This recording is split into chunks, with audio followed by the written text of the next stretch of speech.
कोटी कोटी टंकार निर्मित ढेंकानाल नुआ बसस्टाण्ड निर्माणर 6 मास नपुणु भांगिबा आरंभ। यह दस जाउछि जे निर्माण कार्य केते निम्नमान होइछि।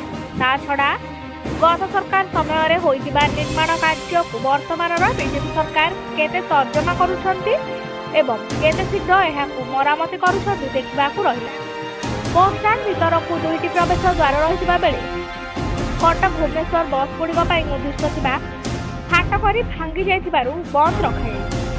बसस्टाण्ड को प्रस्थान फाटक दे समस्त बास यातायात करुछंती। फलरे अनुगुल बा विभिन्न जिलूर आसुथिबा बस गुड़िक गोटे फाटक प्रवेश और प्रस्थान जो समस्या सृष्टि होउछि। गोरुगाई प्रवेश पथ रेडियो पाइप लगी ताहा निम्नमानर होइथिबारु गाड़ी बा यात्री मानक जीवा आसिबा बेले विपद रही।